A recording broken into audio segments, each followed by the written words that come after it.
Good morning সকলকে। আপনাদের সকলকে স্বাগত জানাচ্ছি এই ছোট্ট একটি ভিডিওতে কালিম্পংয়ের ফিকলে গাঁও থেকে। এই হোমস্টেতে আমি আছি। গতকাল আমি এসেছি, কালকের এসে কাঞ্চনজঙ্ঘা দেখতে পাইনি, কিন্তু আজকে মানে দারুণ লাগছে। দেখাচ্ছি, এই জায়গাটা তো অনবদ্য জায়গা হোমস্টের, আগের ভিডিওতে দেখিয়েছি। হা হা, দেখুন, ওটা জুম করছি, মানে এই উপর থেকে আরও ভালোভাবে দেখা যাবে। আমি হোমস্টের এই যে প্রপার্টি রয়েছে এখান থেকেও দেখা যায়, সেটা অ্যাকচুয়ালি দেখাচ্ছি। দেখুন,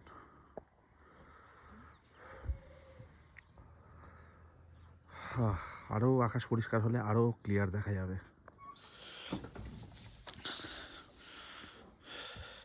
এই হচ্ছে কালিম্পংয়ের পাহাড়, এই ওপরটা রয়েছে ডেলো, ওই টাওয়ার দেখা যাচ্ছে তিনটে ওই জায়গাটি। তো এই হচ্ছে পাহাড়ের পরিবেশ, বিশেষ করে যে হোমস্টেতে আছি তার পরিবেশ। নিচে মেঘ, তিস্তা, অতটা দেখানো যাবে না, জুম হবে না, তাই দেখাতে পাচ্ছি না। তার জন্য কিন্তু আপনাদের আসতে হবে। তো বেশ ভালো লাগছে। সকালের সময়টা আরও মনোমুগ্ধকর করার জন্যে আমি যাচ্ছি ওই রাস্তার বাঁকে। তো ওখানে গিয়ে দেখবো কাঞ্চনজঙ্ঘা এবং আপনাদের দেখাবো। এখানে বসে ব্রেকফাস্ট করব, সেটা ইচ্ছা রয়েছে।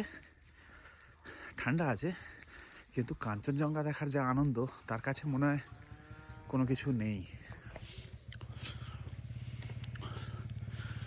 এই ফাঁকা জায়গাটা থেকে মানে এখানে আর কোনো কিছু বাধা রইল না। দারুণ দারুণ।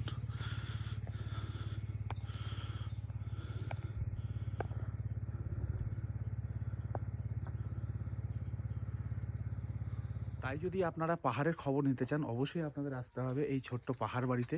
সুন্দর সাজানো গোছানো, একদম পাহাড়ের ঢালে বানানো পাহাড় বাড়ি। রাস্তার পাশেই দেখতে পাচ্ছেন, আলাদাভাবে বলার কিছু নেই। মেন ভিডিও আসবে, সেখানে সমস্ত কিছু ডিটেলে বলবো। শুধুমাত্র আমার এক্সপিরিয়েন্সটা শেয়ার করলাম এই ছোট্ট রিলে। ভালো থাকবেন সবাই, দেখা হচ্ছে পরের ভিডিওতে। হ্যাঁ, নাম্বার রয়েছে, চাইলে এখনই কল করে নিতে পারেন। ভালো থাকবেন সবাই।